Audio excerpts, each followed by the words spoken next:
good evening and welcome to the Info Circuit. It is a pleasure to have you on a wonderful August evening. It's still bright out. We're still here in the good weather. Things are good as it is. So I would say thank you for joining us. We are on episode 11 of the Info Circuit. And before I bring my guest onto the stage, I'm going to bring Derek up here with me. Good evening, Derek. How are you, sir? Hello, Matthew. How is everybody? Flying it. We are good. So, Derek, we are here with some very special guests because we have ZEVI with us this evening, and it's going to be an interesting discussion. So, wherever people are, give us a shout. Let us know that you're tuned in and everything is coming through clearly. Let us know where you're kind of listening in. We're on Facebook, we are on LinkedIn, we are on YouTube. Let us know where you are and just see how we are getting on with things and get your questions in. I think this is going to be an interesting one. I think ZEVI is one where people have interest in what is going on and want to see what's going on and where things are going. So with that, I'm going to welcome to the stage, we have Paul Farrell, we have Michael McGrath, and we have John McConnell. Good evening, gentlemen. How are we? Good evening, Matthew. Welcome. We have a full house, Derek. This is getting busy for us. We never have it this busy on a info circuit. So ZEVI brings the big numbers. Yeah. So it's great to have the guys here. So welcome. I'm going to throw up the slides. Paul, Michael, and John are going to step through some stuff to give us information. We're going to say if you have questions throughout the conversation, put them into the chat wherever you are, throw it in. We will come back to it at a later stage. If the guys catch a comment throughout it and they're going to answer the question, we'll throw it up as we're going through. But for the most part, we're going to say, look, let the guys talk about what the bits they have. There's a lot of information. It's really good. People are going to like it. So we're going to throw it out, let the guys talk, and we'll go from there. And just to begin with, Paul, I'll let you introduce the team and where you're coming from and what you're up to. Yeah, well, first of all, thank you so much, Matthew, for the opportunity to join you today. My name is Paul Farrell, and I lead the Communications and Stakeholder Engagement at ZEVI here. I'm also joined by my colleagues this evening, John McConnell, who is our Vehicles Lead, and Michael McGrath, who is our Local Infrastructure Lead.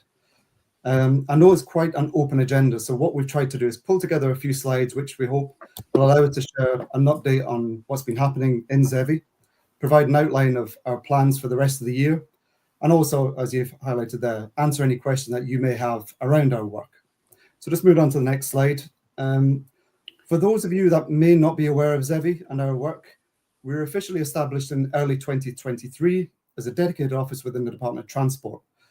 We're charged with supporting consumers, the public sector and business make the switch to zero-emission vehicles, and we lead on the delivery of Ireland's CAP target, which is to have 30% of our private car fleet switched to electric by 2030.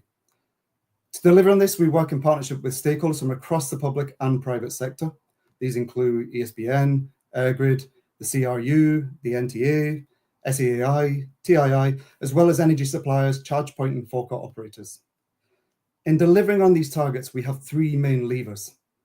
Incentivising the uptake of EVs in Ireland, which John will cover as part of his vehicles update. Delivering on EV infrastructure, which Michael will cover as part of his infrastructure update.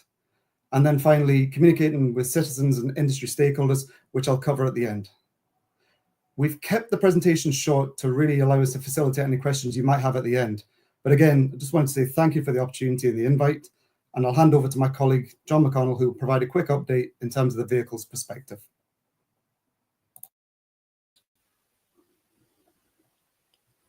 Yeah, good afternoon, everybody, and thank you, Matthew, for having us on. It's a pleasure to be here. I'm just going to, as Paul, provide a quick update in relation to the vehicles side of the house and the incentives around the uptake in vehicles. If you want to just move forward on the slide there, this is all probably familiar territory, but I'll run through it nonetheless. ZEVI and the government supports to uptake of EVs through the following incentives. So this list isn't conclusive, but it kind of gives a flavour of what we do. So there's the purchase grant that probably most people are aware of that's available, and that's up to 3,500. There's a home charger purchase grant scheme up to €300. There's the VRT relief of up to €5,000 for the purchase of BEVs. There's the benefit in kind tax relief for battery electric vehicles and home chargers. There's the ESPSV grant scheme. So I know that's a big acronym. That's an electric small public service vehicle. So mainly the taxi grant scheme. There's the ZEHDV and the ZEHDVI, two other large acronyms.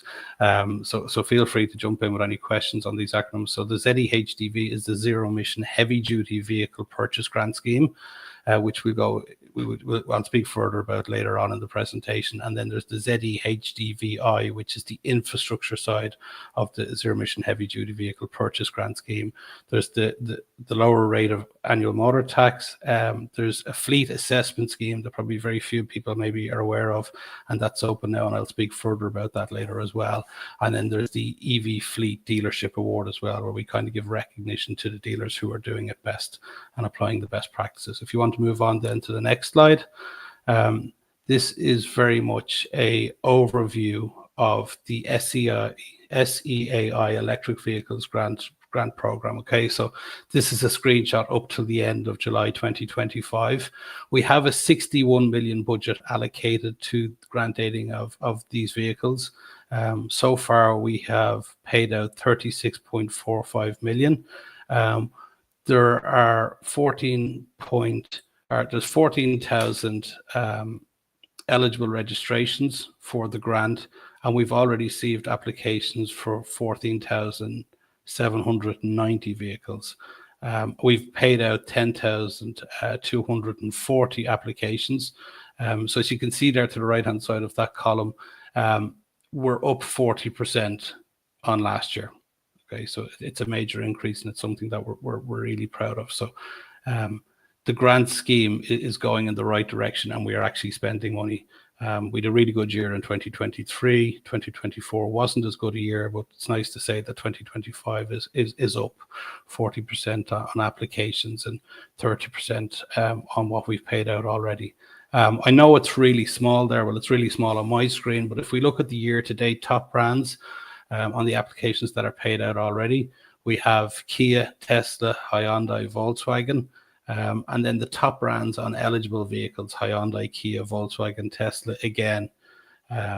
So there as well, just below the arc is the year-to-date top brands on applications submitted. So similar trend again as we've seen before. It's Hyundai, Volkswagen, Kia, Tesla, Skoda, Peugeot, BYD, and then there's lesser numbers there as you move down. So that's just a screenshot in time to the end of July 2025. And then that year-to-date percentage increase that we've seen. So if you want to move on to the next dashboard there, please, Matthew. Okay, so these are the statistics that everyone probably sees that are published by both SAMI and ourselves.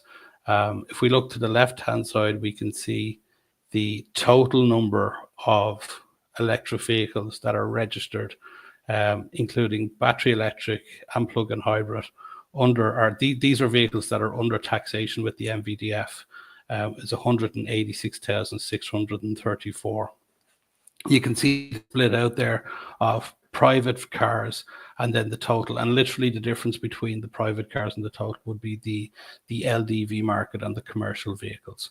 So if you look at the battery electric vehicles there's 100,000 or just above 100,000, and yet there's only 93,000 passenger private cars registered. So that just kind of gives you an idea of the differential between commercial and privately registered vehicles.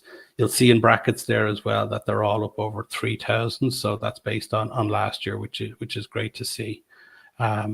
The plug-in hybrid electric vehicles as well, which we're counting 86,000 in total, and 83,000 of those are private cars, and they're up similarly with the figures above for battery electric vehicles. So we've a total of 176,000. On the right-hand side there, we've done a snapshot of vehicles. So we've picked some vehicles that were available in 2023 and looked at their price and looked at similar vehicles as well in 2025 under the grant scheme. And we can actually see that the overall average from 2023 to 2025 is down 13.3%. I won't go through all the different makes and models of vehicles, but I think they're there for you to see, and you can see that individually each of them have reduced in price. So the average in 2023 for a vehicle was 50 under the grant scheme was 52,277, and now we're seeing an average of 45,309. So that'll help with the total cost of ownership as well. Okay, if you want to move on then again, Matthew. This is the EV home charger. There's a lot of information here, so I don't want to scare anyone, but if you just look up into the top left-hand side, I think that gives us the best indication of the number of grants that have been applied for, the number that have been approved, how many are pending payment, and how many we've paid out in 2025. So the total there is 18,827, and we've paid out 9,559 so far. This is again a snapshot of up till the end of July 2025. So that kind of gives you an idea, the amounts that we've paid out under that scheme, 6.1 million so far, and then the installed capacity. Each approved pending or paid application is assumed to be about 7,000 or 7 kilowatt charging capacity. I won't go through a lot of the other information that's there, maybe just to say that the spending is currently trending close to our high forecast scenario. So it's up on what we kind of expected. It's at the top end. And there's approximately 535 megawatt of installed capacity through the home charging scheme since 2018 to the start of July 2025. So it's a huge figure. If you want to move on then please as well, Matthew. We're nearly there, folks. This, I mentioned earlier, the electric small public service purchase grant scheme, so the ESPSV. So again, this is for taxis and hackneys. If we look to the left-hand side, you can see that we have paid out we've paid out 8.4 million against 470 applications. There's another 95 applications that are approved for payment. So we've pretty much expect to have maybe by the end of next month 10.1 million paid against the taxis. The budget for the taxis this year was 12.5 million. So yeah, we anticipate that will be fully expended, and there's still some provisional grant offers there. That number should see, so that 12.5 million should grant aid about 700 vehicles.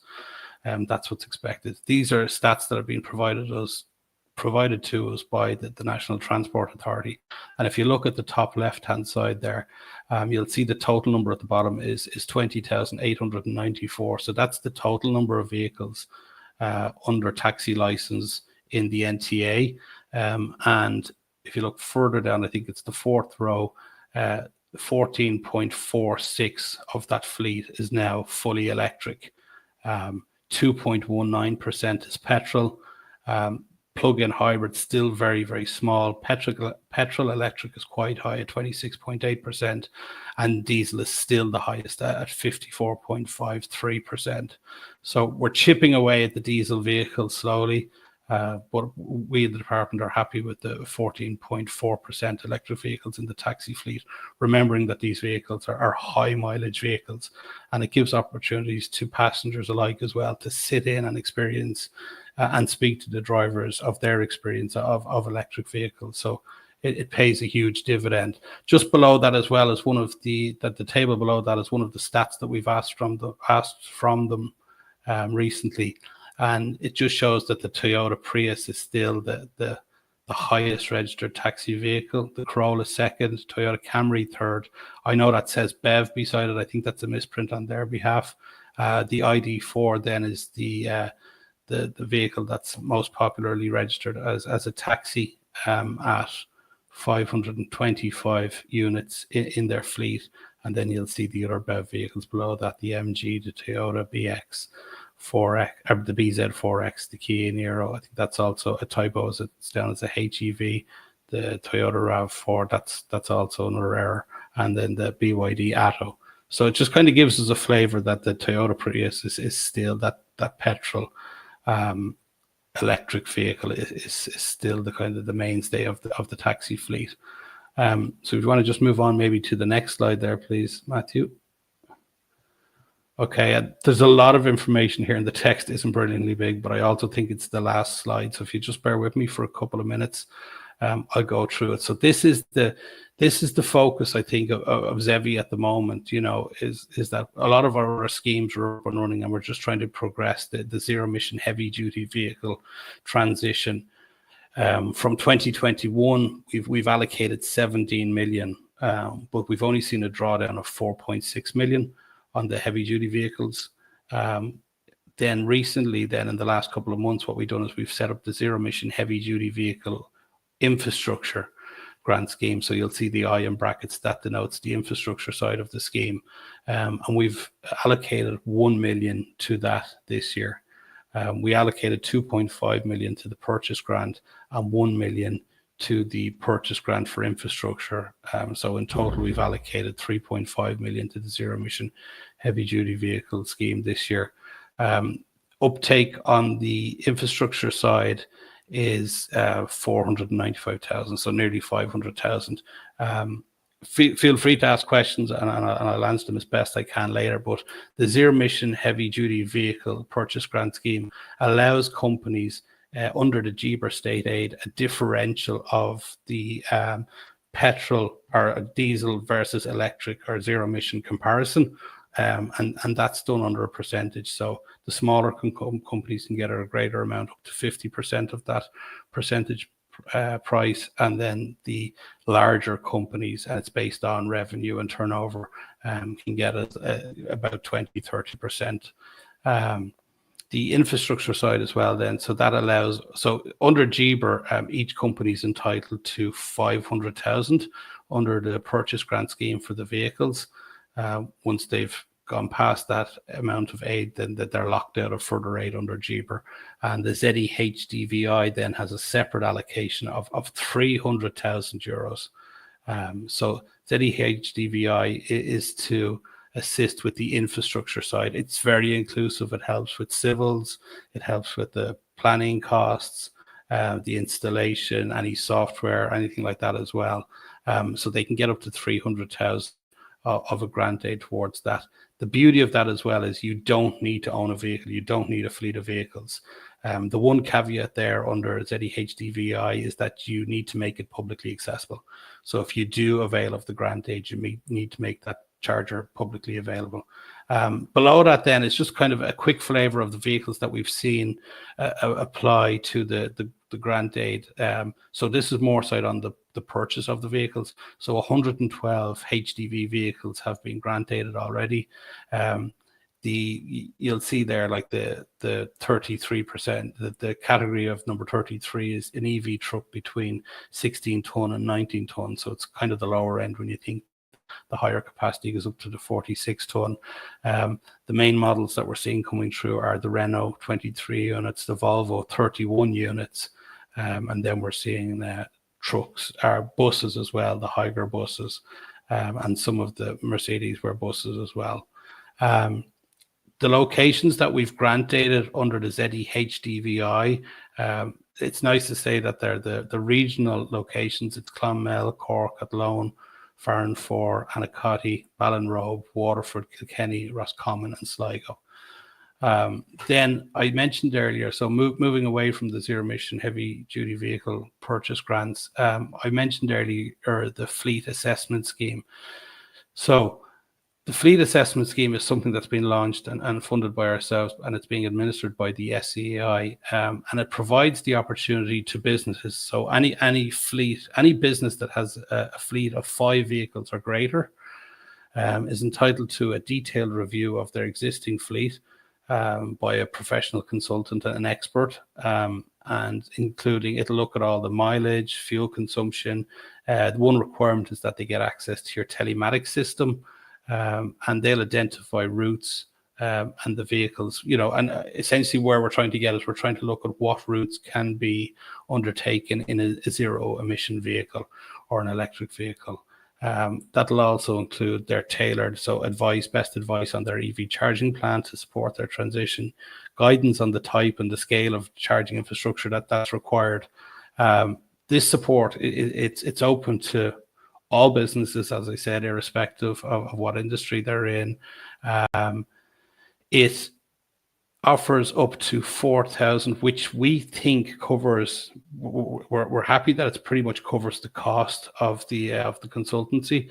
So for anyone that has a fleet of between 5 and 50 vehicles, they can get up to 4,000 of grant aid under the fleet assessment scheme. And for any larger businesses that have more than 51 vehicles, they can get up to €8,000. And when we went to market on this and we were doing our research, we felt that these prices were suitably covering the cost of the assessments. So it's an opportunity for, I suppose, businesses, whether they're large or small, can be passenger vehicles, can be LDV vehicles, can be zero emission, heavy duty vehicles, or it can be a combination of everything, is entitled to apply for this scheme and this funding under the scheme. If they have 5 vehicles or greater. So I know that probably took a little bit longer than was planned, Matthew. I just want to check, is that the last slide from me? Perfect. Yeah. Look, if anyone's any questions, I don't know if we want to leave them till after or. Yeah, we'll come back at the end, John. I think what we'll do is we'll come back at the end of it and let people get the questions in and get everybody together at the stage at the one time, and we can have a bit of discussion at that point in time. So thank you, John. That was fantastic. Thank you, Matthew. There's a lot of stuff in there that is very, very interesting and stuff that we are looking at as an association to kind of go, this is interesting stuff. I'm sure many of us in the committee are tuned in this evening, including myself and Derek, being here and going, oh, okay, we can see where this is going. This is very good to see it. And, it is the type of thing where trying to see what happens and what comes next is going to be brilliant. So it's very much a holistic view as well. It's hard to get it all onto 3 or 4 slides, but if there is anyone that wants any additional information, feel free to reach out to myself in ZEVI. I'm happy to help. Excellent. Thanks. Excellent. Thank you, John. We'll get the questions in on the chat, people, and go from it that way. And with that, I will welcome Michael to the stage. Thank you all. I think my camera's frozen. Can you hear me? I can hear you fine. But as you say, camera's frozen, Michael. So we'll keep going because we have you on the sound. So why not? No problem at all. No problem at all. But thank you very much, Matthew, and for inviting us to present you here. So my name is Michael McGrath. I'm the local infrastructure lead. So I'm going to just kind of take you kind of on a journey to where we are in relation to our national strategy plans and what's being implemented at the moment and planned to be implemented in relation to EV infrastructure between now and 2030. So next slide, please, Matthew. So can I start off looking at the targets you might be all aware of? So Paul spoke about earlier on, our target is to have 30% of private cars to be EVs, battery electric vehicles and plug-in hybrids by 2030. You're going to estimate that will be 195,000 plug-in EVs on the road by 2025. And as you can see from the transition that we spoke about there, we're at 186,000. So we're very much on target in relation to our EV transition for 2025. And then AFIR, the Alternative Fuel Infrastructure Regulation, then requires a 325% increase in charging capacity to meet that 2025 sort of equivalent infrastructure to meet that EV need. So next slide, please. So what does power and charge point capacity look like for 2025? Now, this slide is a wee bit out of date. So kind of in around 2022, 2023, we'd estimated around 80,000 kilowatts of charging capacity available across Ireland. And that's your publicly accessible chargers. So home charging, we have a driveway, it doesn't come into this.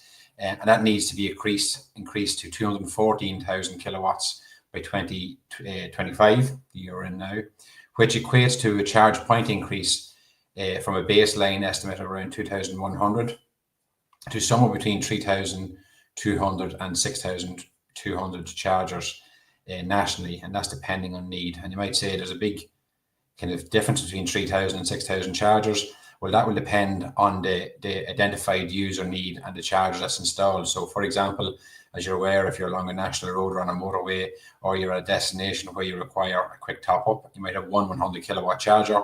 Whereas if you're at a destination such as a hotel where there's an overnight need, or indeed a neighborhood need, you might have 10 kilowatt chargers, but that's a ratio of 1 charger to 10, but you're still getting the same 100 kilowatt output. You also have to have a charging pool every 60 kilometers on the motorway network, between 600 and 1200 kilowatts on the 10T. And I spoke about earlier on, was mentioned the HDV infrastructure on the 10T core and comprehensive. So that's between 1.4 megawatts and 7 megawatts every 60 to 100 kilometers by 2030, 15% of that to be delivered by 2025. And that's your 2025 targets. This has to increase by additional threefold again by 2030. So really, when we're looking at installing infrastructure to meet that need, we need to consider the sites we're putting them on. We need to consider the user need. We need to consider how we might scale them sites up in the future and potentially this additionality at them sites. When I say additionality, we're talking about multiple user needs. So next slide, please. So in order to deliver on this, we kind of looked at where we were in 2023. We were very much a market-driven approach. We were getting charge points installed kind of around the country. You're seeing them going in, between 50 or 100, 150 kilowatt chargers going in at destinations and along the national road network. And really, that has been driven very much by the market, by charge point operators installing charge points at what they perceive to be the kind of more attractive locations and the higher demand locations. So it's not really a coordinated approach, not really a planned approach, and not really considered how do we scale up to meet the needs of users to 2030. So we looked at this in ZEVI and we can say we needed to transition from this market-driven approach to a plan-led approach that allowed us to get to significant coverage and a network of chargers across Ireland that kind of, we don't have ad hoc movement where you have great network in one county and no network or little to no network in another county. So how do we have a coordinated approach? And then the ultimate plan is to transition again from that plan-led to a more demand-led. So once we get a network and a good kind of a number of chargers across the island of Ireland, that we have basically utilization data, we start to use data then to inform where we scale up, and that the market should be able to step in as we hit that 30% EV transition. So next slide, please. So our national strategy identified the need for a national EV charging network plan to kind of drive that plan delivery. And the National EV Charging Network Plan is made up of two plans that were published recently. So the National Road EV Charging Network Plan focuses on your 10T motorway and national road network and your HDV infrastructure. Your region and local EV charging network plan, it focuses on your destination and neighbourhood charging. So whereas, as you understand, the national road network is very much focused on your high-powered DC charging for your quick, rapid top up while you're en route from one place to another. Whereas your regional and local EV charging network plan is very much looking at your demand driven by sort of your neighbourhood for people without driveways and able to put a charger at their house, for people visitors to a town or to a village, tourism locations, kind of that other demand drivers as well. And of course, some of these destination locations will overlap with the national road because a lot of our towns are located along the national road network. So I'll just take you on a quick journey through each of these here. So on the National Road EV Charging Network, our partner for delivery in relation to this is Transport Infrastructure Ireland. And they're looking at the moment, there's three, if you're looking at what the targets are for 2025 and 2030, on the motorway and dual carriageway network, if you look at the red lines there, every 60 kilometres along that, you're looking to have two hubs of 600 kilowatts. So it's on each side of the road, as you understand, it's a motorway network. And then by 2030, it's two hubs equivalent 1800 kilowatts. On the 10T single carriageway, which is your light blue there, you're looking at 2 by 300 kilowatt charging hubs by 2025 and 2 by 600 kilowatts by 2030, again in each direction. Or where it can be facilitated, as you understand, these schemes are to be eligible for these schemes, you have to be within 3 kilometres of the national road or motorway. So one hub, for example, could deliver 1200 kilowatts, and that would meet the requirements because it's accessible from both sides of the road.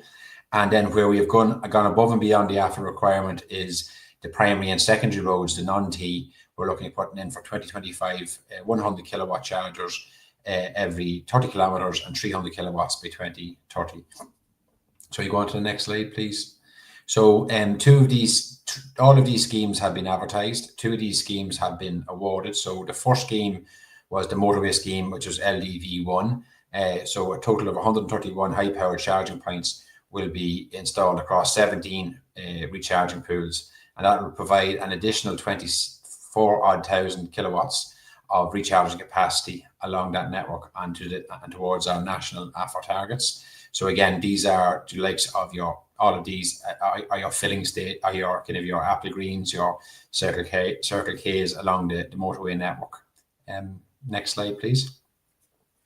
The LDV2 scheme, which will provide 175 high-powered rapid chargers across 53 successful applications, and that will deliver in the region of 15 to 20,000 kilowatts across that road network. So again, there you can see the highlighted in blue, and the kind of the dots that are shown there are the successful applications.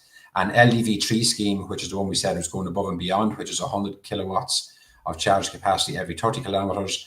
That was advertised and is now closed, and applications are being assessed at the moment, and we estimate that they will be kind of looking at award in around September, October of this year, and it should deliver, we estimate, in the region of 10,000 to 15,000 kilowatts.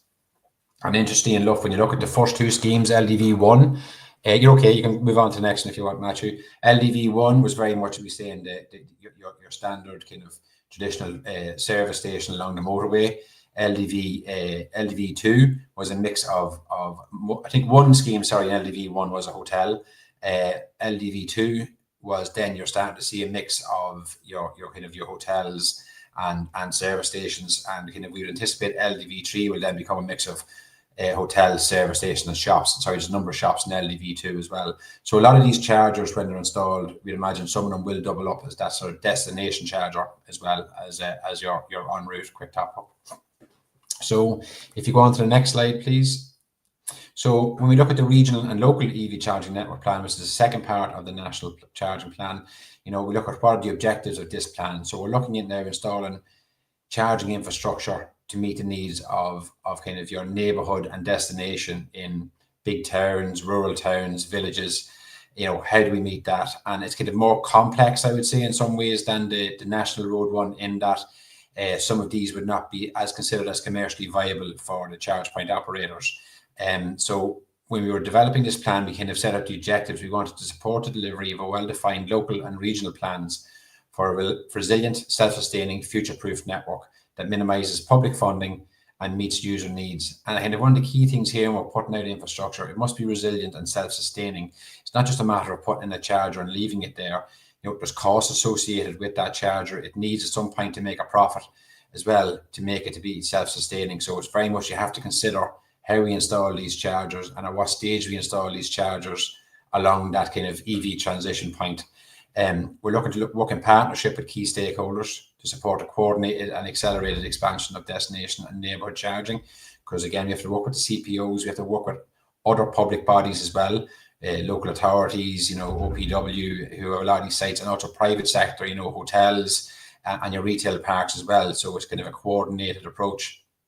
And we want to provide a pathway to deliver on national targets in support of them alternative infrastructure requirements and the climate plan's objectives. And really, in a nutshell, we want to put the right charger at the right location for the right purpose to meet user needs, kind of align with them parallel activities that users are doing as they go about their daily duties.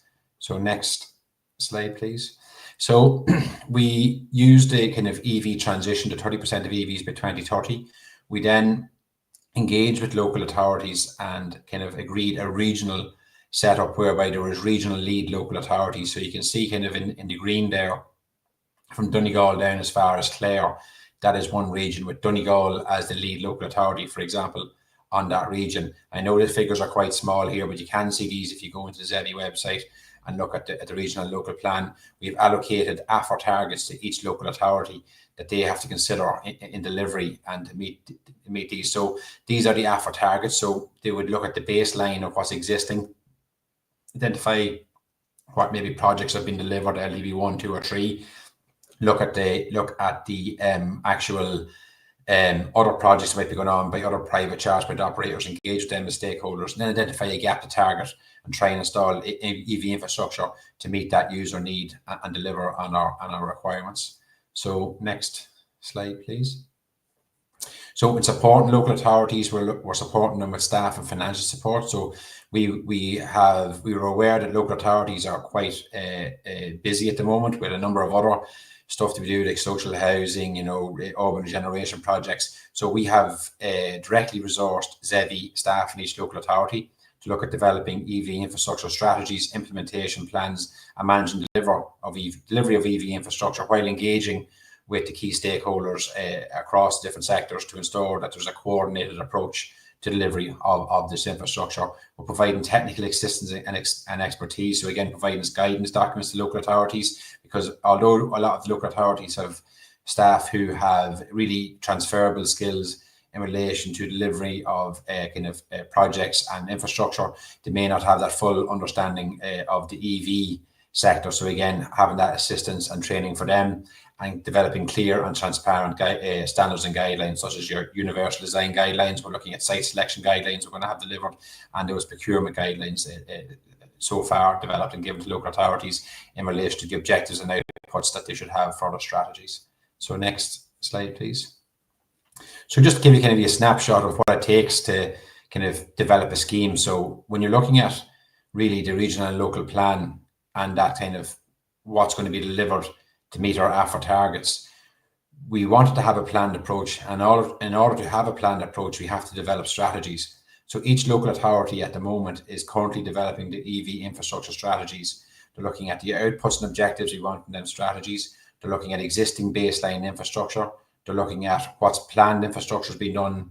For example, the Shared Island Sports Scheme, where they're going to be delivered on their sites, where maybe private operators are planning to put in charge points, and looking at where that gap to target is, looking at where there's demand, where is there a neighbourhood demand, so where are the key locations in certain towns where there might be kind of lack of off-street parking, and for example, how do they deliver EV infrastructure for neighbourhoods to meet that user need, and also looking at destination locations as well. And once they develop that strategy, develop a high-level implementation plan and kind of a pathway to deliver on them targets.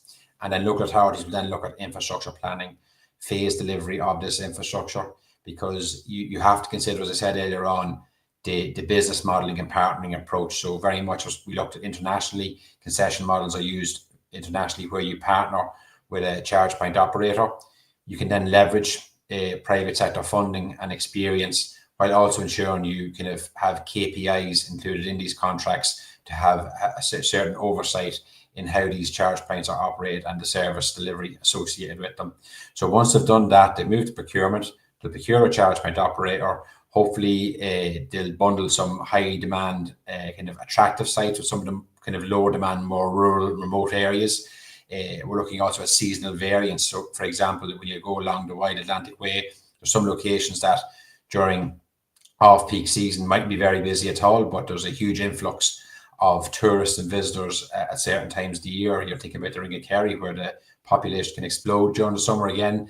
If you put an EV infrastructure just to meet the kind of people who are living there, it wouldn't be sufficient to deal with that kind of that summer and peak surge for tourism. So looking at that, bundling these sites together, offering them to the market, and the market would hopefully leverage some private funding on them and operate and maintain them, then the chargement operator, successful chargement operator for 10 to 15 years, depending on the contract that's in place. And then we probably look at doing a stage 2 or a phase 2 delivery kind of in around 2028, maybe depending on the utilization of that network. Maybe there was more complex sites we couldn't deliver early on, maybe due to insufficient grid coverage, or there's other barriers to roll out, that they would be delivered in phase 2.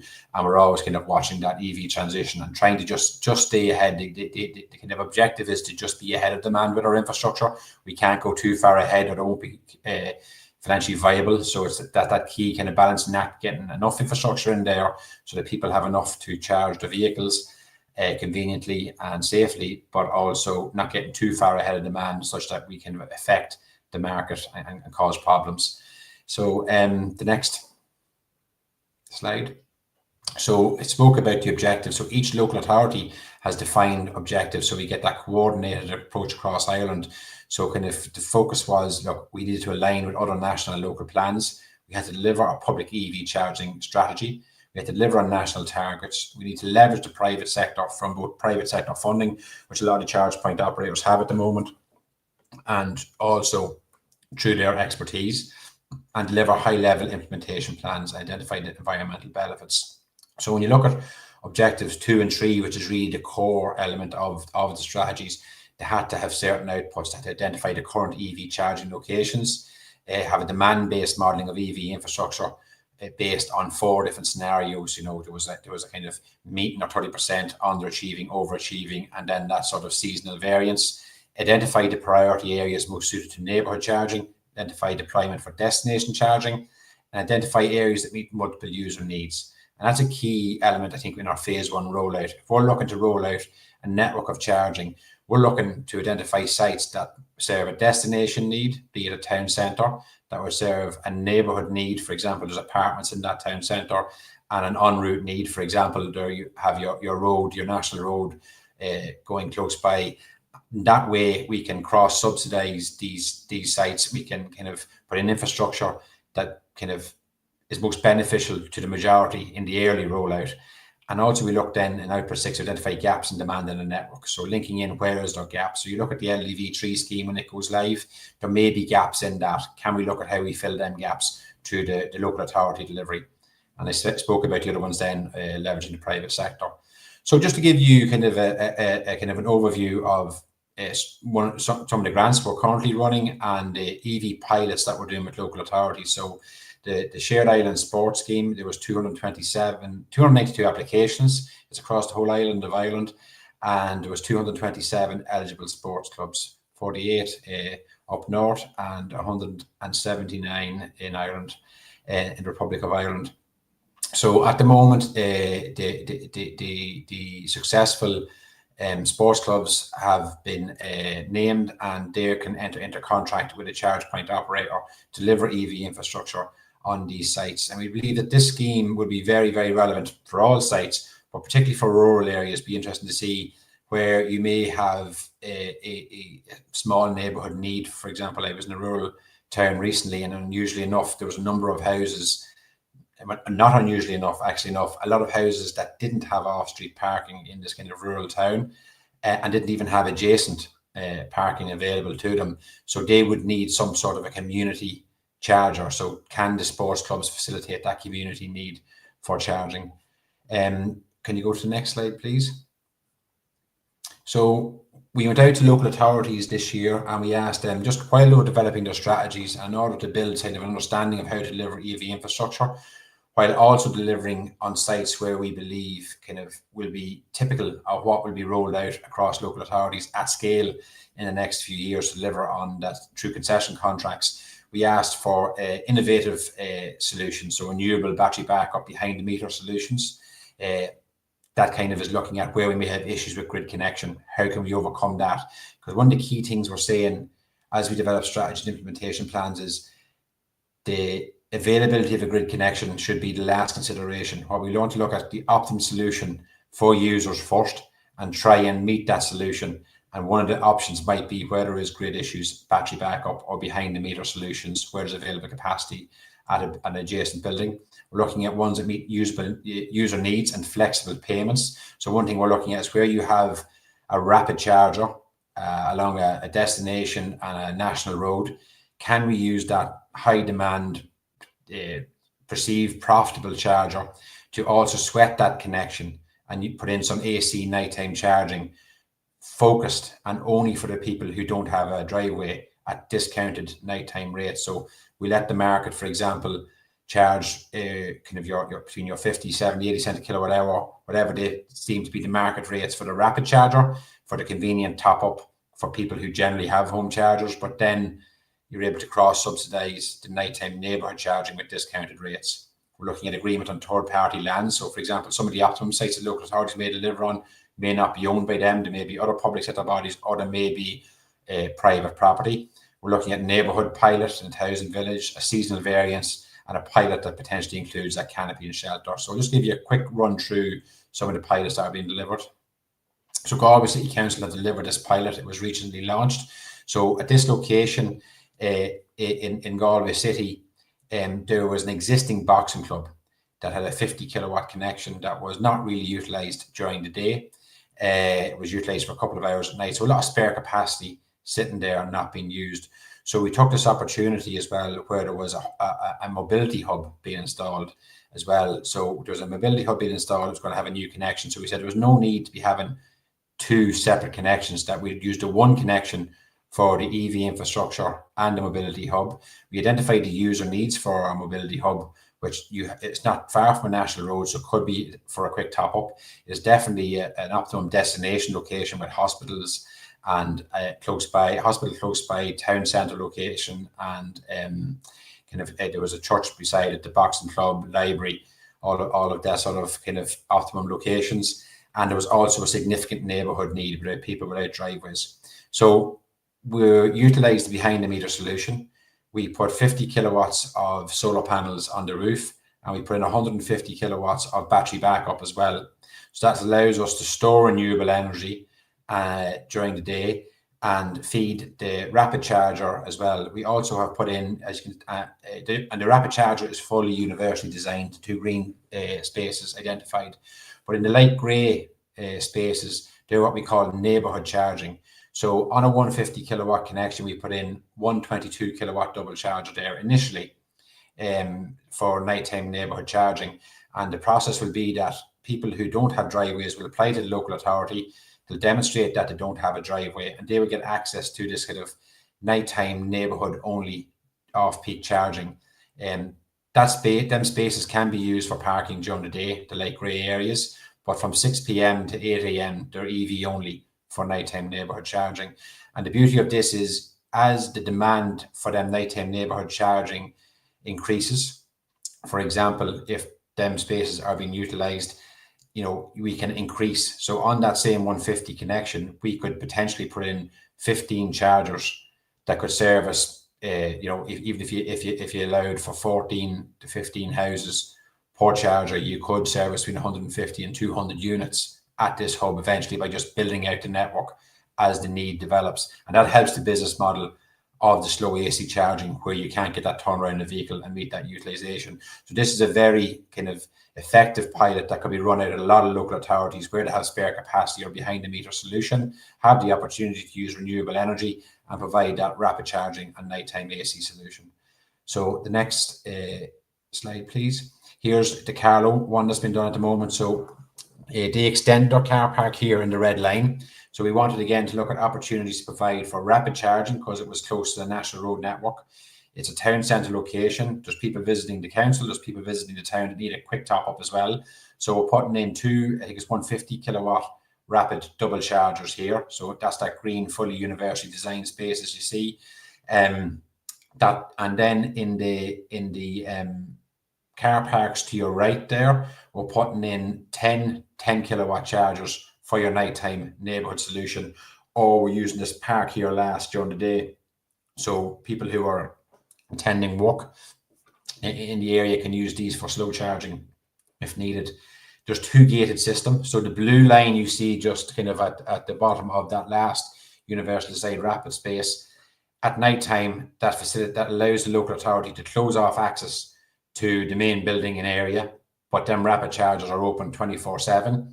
And there's a second gated fob system that's going to be available at the entrance to them other car parking spaces. So you will apply to the local authority, demonstrate you have a neighbourhood need.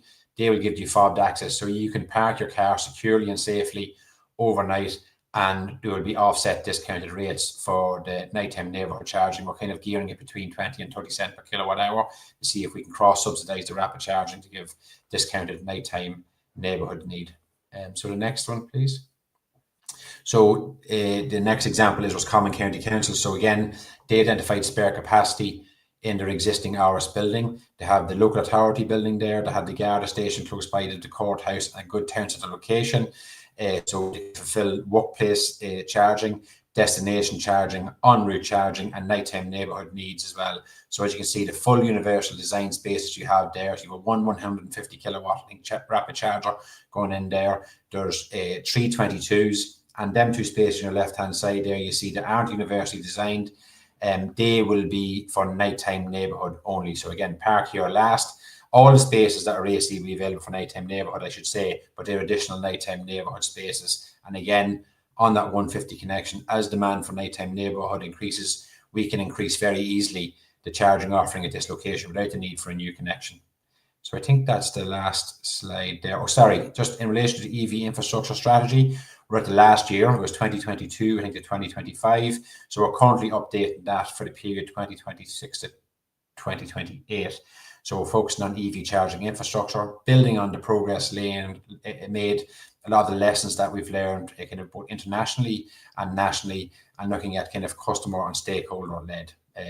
So there'll be multiple opportunities to input to that, and we're looking to have that delivered by the end of 2025. And I think other projects I've noticed, the Dublin destination charging scheme, there's 200 charge points being installed across 50 locations. And I think Limerick has 15. We done a pilot with Limerick, which I didn't include there. It wasn't this year. They put in service sites. So we paid for the infrastructure as part of a grant, and they went out to a concession, and they've appointed a charge point operator to, I think it's in the region of something like 5,000 to 6,000 kilowatts of charge point capacity can be put in at destination locations across Limerick this year. So thank you very much for your time. I'll hand you back to Matthew. Thank you very much, Michael. Fantastic to see everything that's going on there. We will move on to Paul. You're going to take us on to the next stage. Yeah, I'm very conscious of time there, and obviously the need to try and facilitate some questions. So I'll cut this down and keep it very short. However, what I would say is, if you do have any questions and we don't get to them this evening, we'll take them away and we'll come back, and we'll obviously try to make sure that we answer everything that's asked there. Just in terms of our stakeholder engagement and communications, it is one of the core pillars within ZEVI, and it's an important part of what we do. We work with a wide variety of stakeholders, nationally, regionally, locally, as well as the public to deliver on our overall programme. To facilitate wider collaboration, we've established infrastructure and vehicle stakeholder groups to share knowledge, best practice, and identify barriers and the potential solutions as well. And this year, we've actually introduced a HDV working group as well. It was very much a gap in the market that we realised. And so we've been engaging with them. And in addition, I suppose we're engaging with the stakeholders through formal groups, as well as trying to engage with the public itself. And this is done really through the digital channels, public consultations, campaigns, and our ongoing engagement and communication programs. 2025 has been a busy year for us in terms of communications, in terms of plans and strategies. In April, we published our final regional local infrastructure plan, which Michael highlighted there. That was following public consultation. In June, we also started the development of the national infrastructure strategy. Again, Michael just made reference to that. And over the coming months, there will be further communications and developments on the progress and opportunities to contribute to that strategy. In terms of our scheme announcements, in February, we announced an update on the grants for e-motorcycles. February was also the time where we announced the renewal of the ESPSV scheme, which again, John highlighted the success of that scheme for taxis, hackneys and limousines. February was also the time that we opened the applications for the LDV3, and that was for the primary and secondary road schemes. And we also announced the expansion of the ZEHDV-I scheme, which obviously includes the infrastructure. In June, the Minister announced 53 new EV charging hubs as part of LDV2. And in September, we announced the new procurement framework for the Shared Island Sports Club scheme. Again, we're going to see good development there. Over the next couple of months, we expect to have further announcements on LDV3. And we're also going to look to see how we can promote the fleet assessment audit that John mentioned earlier as well. From a media perspective, we issued a number of releases all about the schemes above, but also we focused on our sponsorship of the EV Dealership Awards and obviously the introduction of the green flash plates in July. The media do play a key role, and we are trying to proactively engage with them. We see them as a key component and an advocate in terms of getting the right information out about EVs. And so we do have a very much an open door policy, and where we can, we try and meet with as many journalists as possible just to keep that relationship going. Just going to the next slide there. In terms of engagement, again, it's been quite a busy year. In terms of our own events, as I've mentioned, we have already had a couple of HDV pathway working groups in February and June. We have our next one next week on next Wednesday. In June, we held a stakeholder forum as part of the strategy 2026 to 2028 engagement, and that was to kickstart that. We held that in the IEVA, and we're planning on holding a local authority event in November. Again, there will be further opportunities, particularly around that strategy 2026 over the coming months, where we're going to be looking to engage. So further details of that will follow. In terms of the industry events, again, we are trying to make sure that we're present in so many different places. Obviously, the SIMI Awards, the NEVO event in November, as well as the SAI Energy Awards. And we do try to present as many conferences as possible. We usually get to around to about 10 to 15. Again, just trying to get the messages out there, make sure that the people within the organization are spreading those messages. In terms of a public consultation, we are finalizing the data plan at the moment, but the one to look out for will be the strategy 2026 consultation. And again, more of that will follow. Finally, just in terms of the digital, if you go on to the next slide, from a public perspective, digital channels will play a key role in our engagement, particularly with the public. We're a small organization, a small office within the department. So again, it's something that we really trying to grow at the moment. We launched our standalone ZEVI.ie platform, and it's still in its infancy at the moment, but the feedback has been very positive, and we are looking at further developments and how we can enhance that. It's actually been nominated as a finalist for the Ireland e-Government Awards under the Environmental Sustainability and Green Technology category. So again, we are seeing good movement there, but again, it's very much at its early stages. We've started to expand our digital channels as well. So we have a blog and an EDM, but again, it's something looking to build. And the one thing we want to do as well is complement all the great content that's already out there. So we're very, very clear in terms of complementing and not trying to duplicate or cannibalize all the other great content that's out there, understanding how we can help and obviously make sure it's part of the same ecosystem as well. Our Department of Transport colleagues manage our social media channels. So if you're interested in keeping up to date there, we're on LinkedIn, we're on Facebook, as well as Twitter. Again, I'm very, very conscious of the time, so I'll just keep that short now. But again, just want to say thank you on behalf of ZEVI for inviting us here. And again, if you have any questions for Michael, John, or I, we'd be happy to assist. Excellent. Thank you very much, Paul. I'm going to remove what is there, and I'm going to bring people back onto the stage. So, welcome back, everyone. I'm going to say we have a lot of questions. That was fantastic. It is lovely to hear everybody speak from ZEVI. I think it's the one where people always kind of have maybe a negative comment to say about people in the industry, where they kind of look at things and kind of say people don't know enough about it. But hearing you guys talking this evening about what's going on, you can tell you guys know what you're talking about. There's a lot of information in those heads, and it's clear. It comes across very well. You know what you're talking about. So it's fantastic to have you talking and speaking on these things this evening. It's brilliant.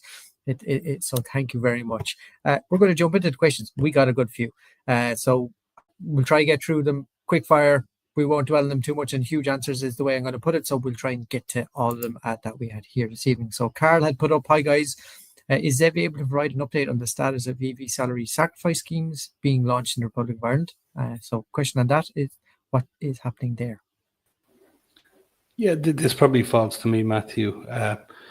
There's no initial plans. It is something we are reviewing, and we're monitoring the uptake in the UK of the EV salary sacrifice scheme. Mm-hmm. Leasing vehicles is far more popular in the UK than it is here in Ireland. I think it's somewhere between 20 to 30% of the national fleet is leased in the UK.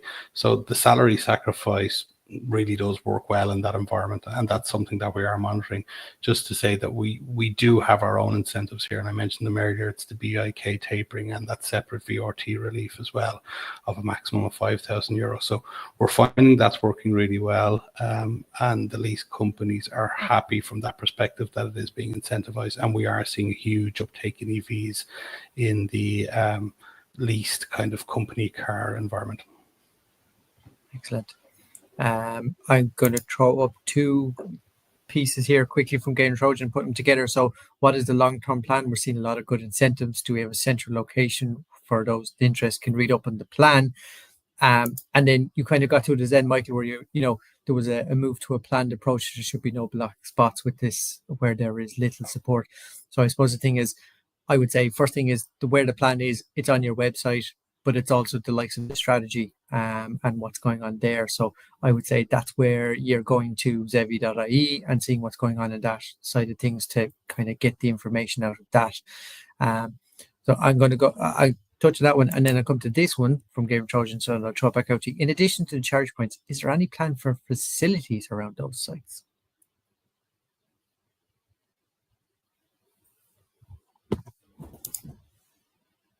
Sorry, mic was off. Sorry, and it is. Yeah, you're right.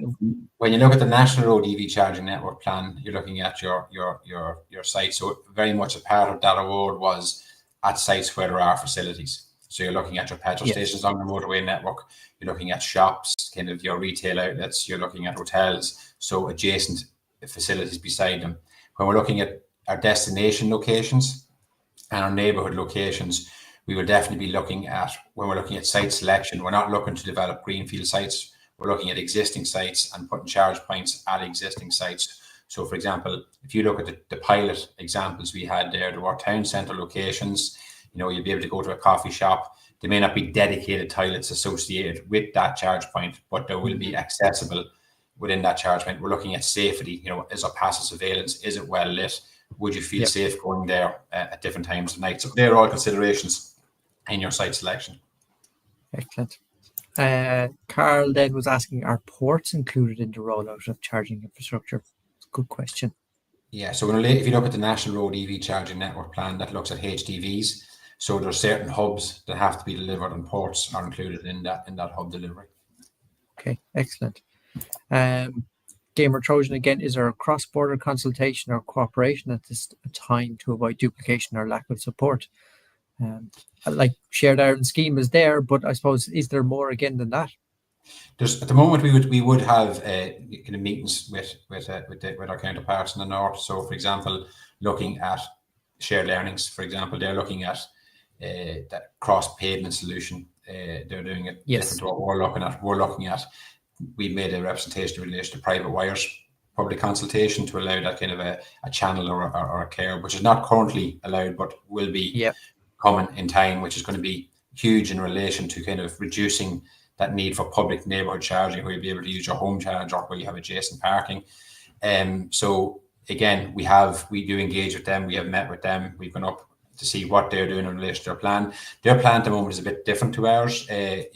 So again, cross learnings. But when it comes to destination and neighbourhood charging, very much it's localised needs. There's not really duplication, because if you imagine a town, that town's demand is driven by people visiting that town, by neighbourhood needs, don't have to be charging in that town. So there's no real cross or risk of cross duplication there. Yeah, excellent. Gamer Trojan, is there any plans for electric lorries? There is, but John, I suppose you could maybe talk about what do you see that's coming further on that side? Yeah, that question could be interpreted in two ways. And I suppose on the infrastructure side, there's plans for, we already have plans in place with the ZEVI. That infrastructure scheme is there, and that's more depot charging. And we are going to look at the HDV, the public HDV infrastructure under HDV1 in early 2026. From the purchasing perspective, I did say about the ZEHDV purchase grant scheme that's available, and there's funding of up to €500,000 for each company. We've been away, we've been in Europe, and we've seen how it's being done over in Sweden. And that there are huge advancements in HGV range. Even more notably, the Mercedes e-Actros, the range is fantastic, and it's nearly double what's available on the market at the moment. And we've 2 Mercedes e-Actros being delivered to Ireland as we speak. So very positive from that perspective. And as Paul touched on as well, we're working in that HDV working group transition report as well, which we're hoping to launch in November. So we are listening to the industry, we're listening to the stakeholders, and we've met with them a couple of times, and we'll meet again before the end of the year, twice. Excellent. And the final question of the evening, are there any plans to replace 22 kilowatt AC chargers with low power DC chargers like EasyGo have installed in some hotels? So we do see this in some hotels where 50 kilowatts was always the minimum that we used to see going into a site, whereas now we're starting to see some 24s, 36 off the top of my head. So is that something that you look at, or is that something you're leaving to the market to decide, I suppose? It really, when we look at it, there's 2 elements to it. So where charge point operators are engaging with private entities, we're not getting involved in that. If they go to a hotel and say, we're going to do a deal with you to put in a certain charger, so be it. That's publicly accessible charger and goes towards and fulfills a need. Where local authorities will be delivering EV infrastructure as part of their strategy, they'll be looking at the baseline we spoke about. But what they will do is they will, as a potential phase 1 or early win, say, if we were re-looking at these sites afresh, does the offering at these locations meet the user needs? So there may be some locations where a 22 kilowatt charger should be upgraded to a 50 or a 100 kilowatt charger, or indeed a 100 kilowatt charger with a few 22s for neighborhood charging. So that could be an optional project that we'd look to deliver, is to upgrade some sites to meet what we now believe is in user need. But that would involve consultation, because some of these are under contract. So yes, we definitely would be looking at that on our sites. What I would say is, though, it's not a one size fits all. So some hotels should be putting in 10 kilowatt chargers using the existing connection for nighttime neighborhood overnight charging. No impact on the grid whatsoever. Yes, absolutely. Absolutely. Okay, final question. I'm going to go clockwise as I look at the screen and say thank you to Paul, to Michael, and to John. Gentlemen, thank you very much for that very interesting and informative input as to what is going on in ZEVI. So thank you. It was a pleasure to have you on this evening. So hopefully we'll see you again soon. And so I hope people enjoyed it. So thank you. Thank you, Matthew. Appreciate it. Good night, everybody. And what I will say is thank you very much to everyone for joining us this evening. I know that was a long one. There was a lot to go on with that. So thank you on behalf of the Irish EV Association and episode 11 of the Info Circuit. We will see you all again on the next one. So thank you very much. Matthew, my camera failed. Derek, oh, did you? Derek, I'm surprised that you had a camera failure. Not good. No, it was a good session, though. Yeah, really good. Thanks, everybody, for tuning in, and great to have that resource to people to look back on. Thanks, Matthew. Yes, thank you, Derek, and thank you to all the help in the background for all the bits you've been doing as well. So even though we couldn't see you, we knew you were doing the bits that needed to be done. So, all good. Thank you very much, and to everyone that joined us, thank you, and we will see you all the next time. So good night.